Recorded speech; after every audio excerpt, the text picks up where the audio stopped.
Sincères salutations à toutes et à tous, c'est Robert Mars pour vous présenter à nouveau un pleur à poulpi, naturellement.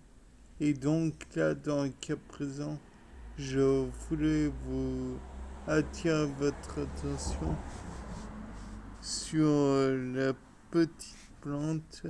J'ai du mal à cadrer, je vois mal, désolé.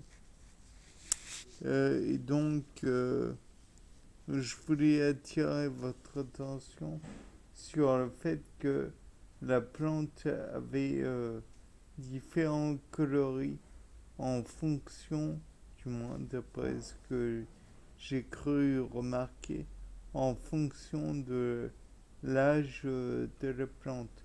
Je m'explique. Selon si elle est plus ou moins vieille,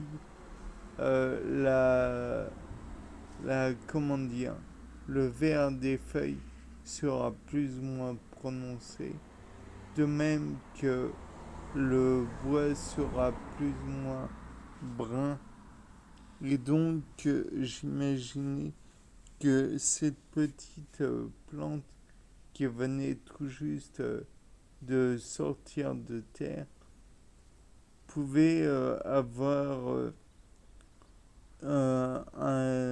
comment dire, une écorce plus ou moins souple, plus ou moins brune, et que, en conséquence, il y avait plus ou moins de substances présentes dans l'écorce qui étaient présentes dans ce petit bout de végétal.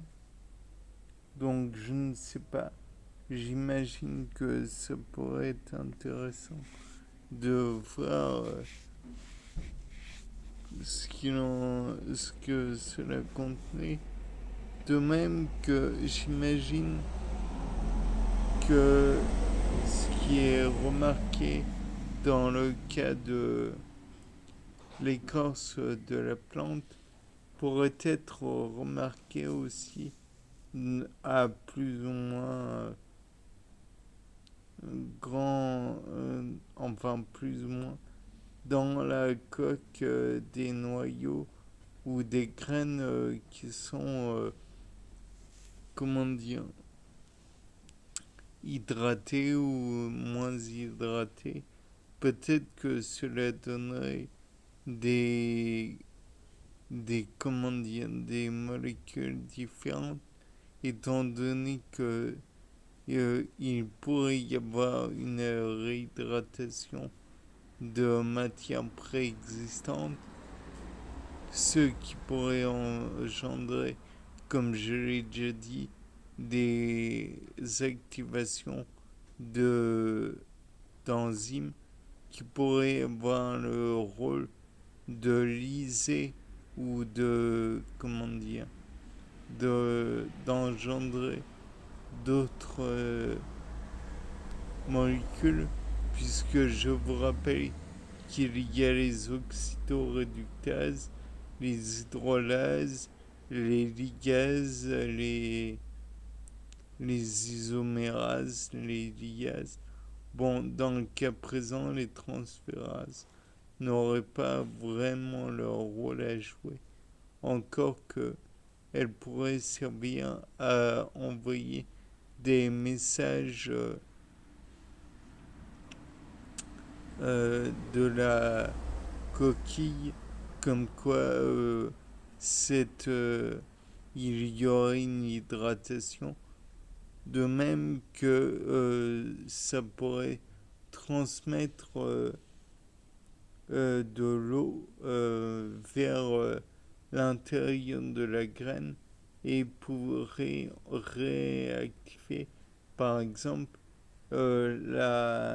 comment dire, le cycle cellulaire qui aurait été bloqué par la déshydratation et donc remettre en fonction les différentes fonctions, oui, qui ont été bloqués. De même, on peut envisager aussi que divers éléments toujours du milieu, tels que par exemple de la caféine ou des tanins, pourraient être transférés au sein du noyau.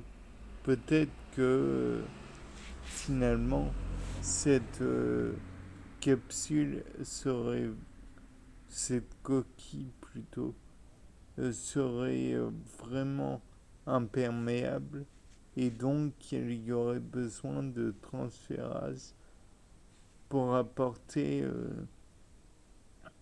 différentes molécules d'intérêt pour la graine et pour le fœtus et la réactivation de celui-ci. Peut-être que par la suite on pourrait envisager aussi que comme il n'y a plus d'éléments qui permet la nutrition du fœtus, il faudrait comment dire, un genre de système pour apporter des matières nutritives à la graine. Et peut-être que celle-ci pourrait compter en partie sur ses réserves internes et que c'est le fait qu'il n'y ait plus de réserves internes qui engendrerait son développement. Je ne sais pas. Après, on verra. Bien, c'était Robert Mars pour un nouveau Gloire à Poulpi. Au revoir.